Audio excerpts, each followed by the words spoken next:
Hi guys, it's Angela with Andy Styles Boutique. If you are watching via our YouTube channel, thank you for watching. If you are viewing this from our Facebook group, Nubian Crafters, thank you for watching.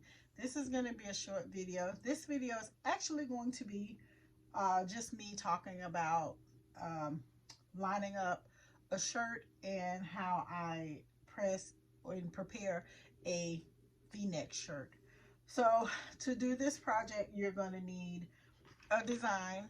You're going to need a t-shirt. This is a Ideal by Next Level t-shirt, which I really love their shirts. They are fitted. They're true to size. So if you are doing t-shirts and you happen to purchase the Ideal by Next Level, that shirt is true to size. So if the person is a small, they're gonna, or if they're extra large, they're gonna need an extra large. They can't do a large thinking that's a unisex shirt, because this shirt is true to size. So like I said, you're gonna need your design. You'll need a t-shirt.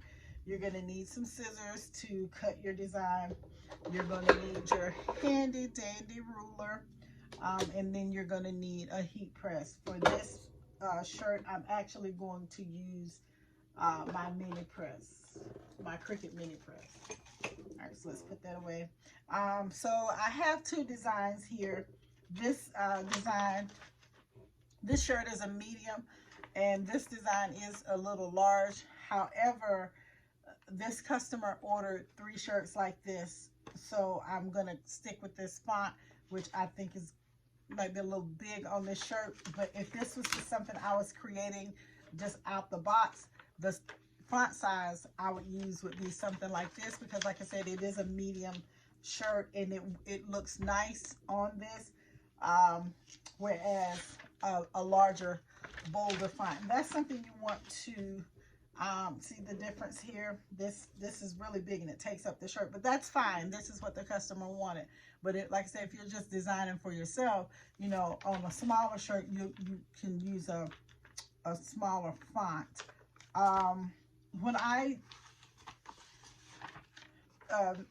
create my shirts, especially the V-necks, now when I do my standard shirt with the crew collar, I measure down 6 inches to get a measurement. And the reason I do that is because we have, you know, to take in consideration, you know, a lady's chest area. So you want to make sure your shirt is pre-pressed, and that's so you can get all of the moisture out of it.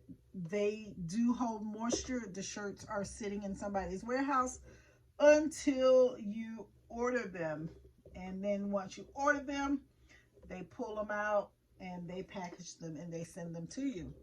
So they go from warehouse to truck, maybe to a staging warehouse, and then to another truck, and then to you. So okay, this is the shirt. Now my measurement is going to be, when I do a V-neck, I measure down to the 3-inch mark. And if you, my 3-inch mark is here, and you see under the arm, it fits right up under the arm. So just grab our little design, and I always just lay it on top. I've done this a good bit to where I can kind of center it, but if you're just starting out with this, you want to try to use your ruler to lay your design on top. And then I'm just going to remove it here. And then I take my ruler and I measure from side to side.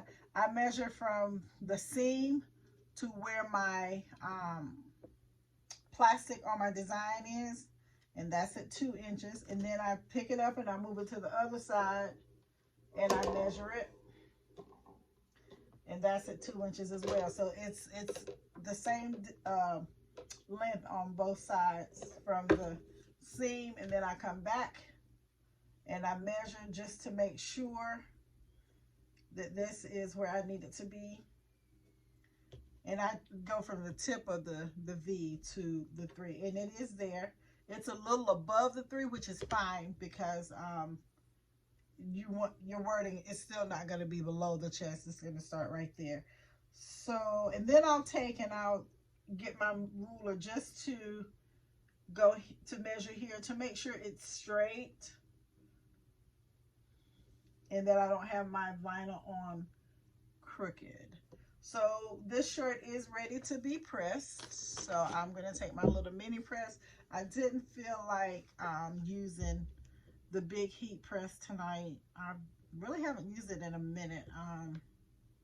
I've been making a lot of shirts and I've just been using my little mini press to iron my designs and vinyl on. It's just smaller, it's easier to use, and it doesn't take up a lot of space. And if you see my craft room, you will know that I don't have any extra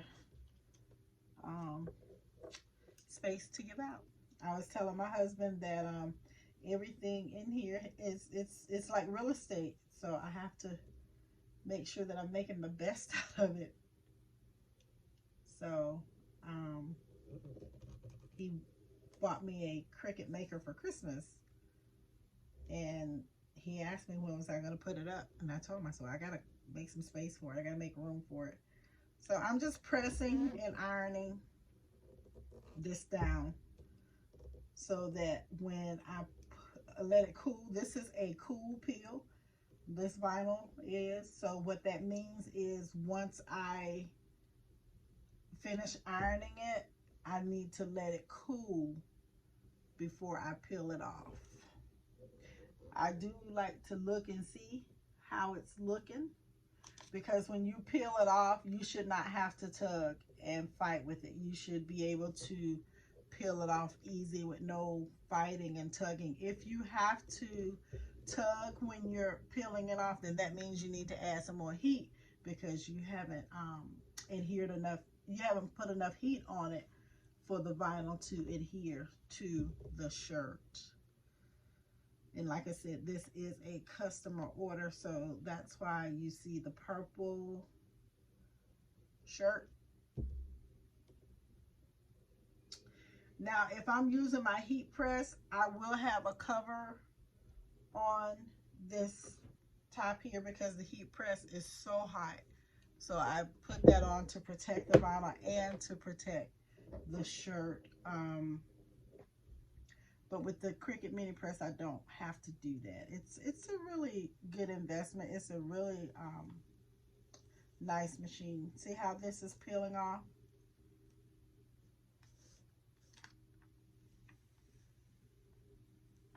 None of my letters are popping up. And I could have let it cool a little bit more, but it's fine. As long as I'm not struggling and tugging. And I always put my hand down on my shirt just in case I didn't let it get cool enough. I don't want it to sometimes when you're working with this kind of vinyl, if it's too hot, you don't let it cool enough and you pull it, it does distort the vinyl. But this is the shirt, and like I said, I try to measure it down to where it takes into account of a lady's top area. So, yep. Thank you for watching.